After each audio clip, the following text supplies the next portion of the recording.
Hello friends, क्या आप जानते हैं कि दिल्ली एनसीआर को प्रदूषण से बचाने वाली प्राकृतिक दीवार कौन सी है? जी हाँ, मैं बात कर रही हूँ अरावली पर्वत श्रृंखला की।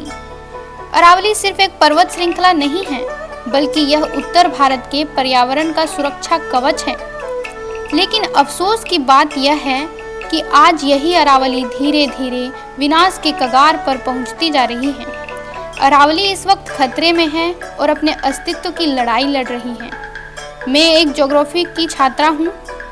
ज्योग्राफी स्टूडेंट होने के नाते मुझे लगा कि इस विषय पर बात करना बहुत ज़रूरी है, क्योंकि इसका असर सिर्फ पहाड़ों पर नहीं बल्कि हमारे पानी, हमारी हवा और हमारे भविष्य पर पड़ता है। इस वीडियो में हम ज्योग्राफी के नज़रिए से समझेंगे अरावली पर्वत श्रृंखला क्या है, इसका भौगोलिक और पर्यावरणीय महत्व क्या है और आज के समय में अरावली के साथ वास्तव में क्या हो रहा है। अगर आप ज्योग्राफी के स्टूडेंट हैं या पर्यावरण को लेकर सच में चिंतित हैं, तो इस वीडियो को अंत तक जरूर देखें। हमारा टॉपिक है अरावली पर्वत श्रृंखला का विनाश, एक पर्यावरणीय अध्ययन। सबसे पहले अरावली का परिचय देखते हैं। प्राचीनता। यह विश्व की सबसे पुरानी पर्वत श्रृंखलाओं में से एक है, जिसकी उत्पत्ति प्रोटोजोइक युग लगभग 2.5 अरब साल पहले में मानी जाती है और यह एक अवशिष्ट पर्वतमाला है। अवशिष्ट पर्वतमाला कहने का मतलब है कि यह पर्वत जो है जिसका अपक्षय अपरदन होते होते यह कट छट कर अब बहुत कम बची हुई है। हवा के द्वारा, पानी के द्वारा और अन्य प्राकृतिक शक्तियों के द्वारा इसका कटाव हुआ है। अवशिष्ट के रूप में बचा हुआ है, इसलिए इसे अवशिष्ट पर्वतमाला के रूप में जाना जाता है। अरावली पर्वतमाला जो है, जिस प्रकार हिमालय पर्वतमाला और अमेरिका का आल्पेशियन पर्वत, उसी प्रकार अरावली भी एक वलित पर्वत है। इसका जो उत्पत्ति हुआ था वो प्रोटोजोइक युग में हुआ, जिसे प्रीकैम्ब्रियन युग भी कहा जाता है। अब इसके विस्तार के बारे में समझते हैं। यह दक्षिण पश्चिम दिशा में फैली है और गुजरात, राजस्थान, हरियाणा और दिल्ली से होकर गुजरती है। इसका विस्तार 1.47 लाख वर्ग किलोमीटर है, 1.47 लाख वर्ग किलोमीटर है। सर्वोच्च शिखर गुरु शिखर। गुरु शिखर जो है वो अरावली पर्वत श्रेणी की सबसे ऊंची चोटी है, जिसकी ऊंचाई 1722 मीटर है, जो माउंट आबू, सिरोही जिला, राजस्थान में स्थित है। संरचना। इसमें आग्नेय ग्रेनाइट चट्टानें, तांबा, जिंक, लेड, कॉपर जैसे खनिज पदार्थ पाई जाती हैं और यह वन संपदा व वन्य जीवों से समृद्ध है। राजस्थान के खेतड़ी में तांबा पाया जाता है, जो अरावली क्षेत्र का ही है, और ग्रेनाइट चट्टानें तथा संगमरमर की चट्टानें जो मकराना क्षेत्र से मिलती हैं। वर्तमान में जितने भी सबके घरों में जो प्रयोग हो रहे हैं ग्रेनाइट चट्टानें, ग्रेनाइट का प्रयोग जो करते हैं, संगमरमर का प्रयोग जो होता है, सभी अरावली क्षेत्र से ही आती हैं।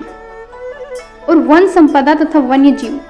अरावली के जंगलों में बहुत से अलग अलग प्रकार के वन्य जीव जैसे शेर, बाघ, चीता, हिरन, बहुत से अलग अलग प्रकार के जीव पाए जाते हैं। बहुत सारे पक्षी के भी स्पीसीज हैं और कई वन्य अभ्यारण्य जैसे सरिस्का वन्य अभ्यारण्य वहीं पे स्थित हैं। अब इसका सांस्कृतिक जुड़ाव देखते हैं। अरावली के आसपास सदियों से भील जनजाति निवास करती रही है। भील जनजाति जिसका बहुत बड़ा ऐतिहासिक रोल भी है। आधुनिक जुड़ाव देखते हैं तो दिल्ली में राष्ट्रपति भवन जो कि रायसीन हिल्स पर बना है। रायसीना हिल्स जो अरावली का ही एक हिस्सा है।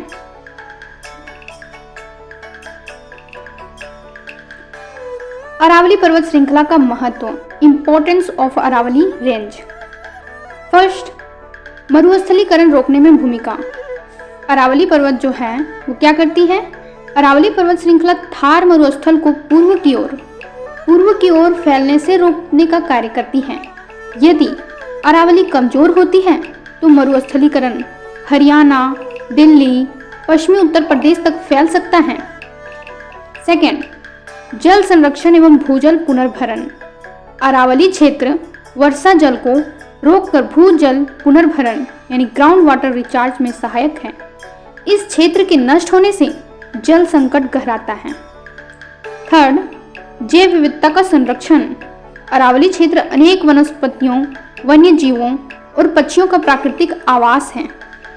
यह क्षेत्र जैव विविधता की दृष्टि से अत्यंत समृद्ध है। फोर्थ, दिल्ली एनसीआर के लिए पर्यावरणीय सुरक्षा। अरावली पर्वत श्रृंखला दिल्ली एनसीआर में वायु प्रदूषण को रोकने वाली प्राकृतिक दीवार के रूप में कार्य करती है। किस रूप में? एक प्राकृतिक दीवार के रूप में कार्य करती है, इसलिए इसे ग्रीन लंग भी कहा जाता है। ग्रीन लंग कहा जाता है यानी कि प्राकृतिक फेफड़ा। किसको? अरावली पर्वत श्रृंखला को दिल्ली के लिए क्या कहा जाता है? ग्रीन लंग भी कहा जाता है। 5, थार मरुस्थल से जाने वाली रेत अथवा धूल को हिमालय पर जमने से रोकती है।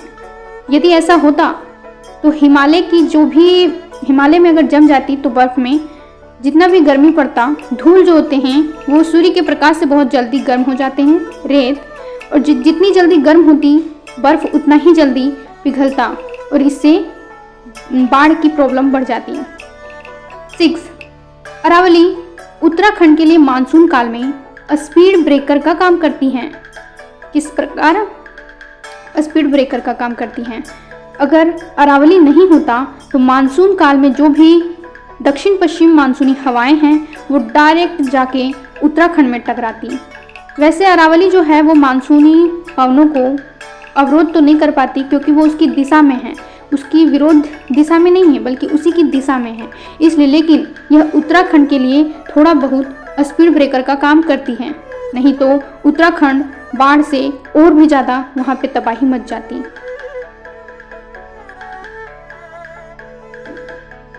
अरावली के संबंध में सुप्रीम कोर्ट का हालिया आदेश।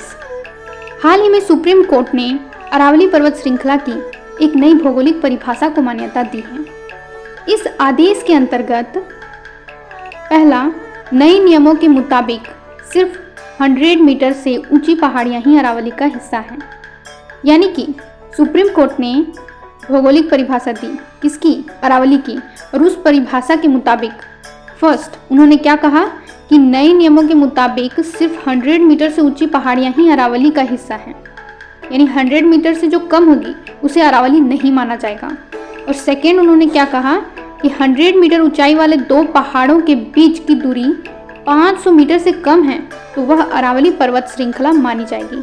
यदि 500 मीटर से ज़्यादा है तो उसे क्या नहीं माना जाएगा? अरावली पर्वत श्रेणी नहीं मानी जाएगी। और 500 मीटर से कम है तभी उसे अरावली पर्वत श्रेणी मानी जाएगी। केवल उन्हीं क्षेत्रों को अरावली माना गया है जिनकी ऊंचाई, ढाल, भौगोलिक विशेषताएं स्पष्ट रूप से पर्वतीय हैं। कम ऊंचाई वाले पहाड़ी क्षेत्र जो पहले अरावली का हिस्सा माने जाते थे उन्हें इस परिभाषा से बाहर कर दिया गया। सरकार को खनन, भूमि उपयोग से संबंधित नीतियां तय करने की अनुमति दी गई। सरकार का पक्ष है कि अधिकांश क्षेत्र अभी भी संरक्षित हैं, जबकि पर्यावरणविद इस आदेश को अरावली के संरक्षण के लिए खतरा मान रहे हैं। सुप्रीम कोर्ट के आदेश से उत्पन्न समस्याएं। अरावली बचाओ आंदोलन का कारण। सुप्रीम कोर्ट के आदेश से जो समस्याएं उत्पन्न हुई वही अरावली बचाओ आंदोलन का कारण है। तो कौन कौन से ऐसे कारण हैं? फर्स्ट, पर्यावरणीय सुरक्षा में कमी। नई परिभाषा के कारण अरावली का बड़ा भाग पर्यावरणीय संरक्षण से बाहर हो सकता है, जिससे खनन और निर्माण गतिविधियां बढ़ेंगी। लोगों का कहना है कि नई परिभाषा के कारण, जो नई परिभाषा 100 मीटर वाला दिया गया है, उसके कारण अरावली का लगभग 90% भाग जो है वो असुरक्षित हो गया है, जिसमें खनन और निर्माण गतिविधियां बढ़ गई हैं। और दूसरा कारण है खनन गतिविधियों को बढ़ावा। जो क्षेत्र अब अरावली की श्रेणी में नहीं आएंगे वहाँ खनन की अनुमति मिलने की संभावना बढ़ जाएगी। अर्थात सिर्फ 100 मीटर ऊंचाई वाले पहाड़ी को अरावली मानने से यहाँ पर खनन बढ़ जाएगी, क्योंकि अरावली के ज़्यादातर पहाड़ी 100 मीटर से नीचे के हैं, अर्थात यहाँ पर खनन हो पाएगा। तीसरा कारण है जल संकट का गहराना। खनन और वन कटाई से भूजल पुनर्भरण की प्रक्रिया बाधित होगी, जिससे जल संकट और गंभीर होगा। चौथा कारण है जैव विविधता का विनाश। वनों के नष्ट होने से वन्य जीवों का आवास समाप्त होगा और जैव विविधता को भारी नुकसान पहुंचेगा। पांचवा कारण है दिल्ली एनसीआर में प्रदूषण वृद्धि। अरावली के कमजोर होने से वायु प्रदूषण और धूल भरी आंधियां बढ़ेंगी, जिससे मानव स्वास्थ्य पर प्रतिकूल प्रभाव पड़ेगा।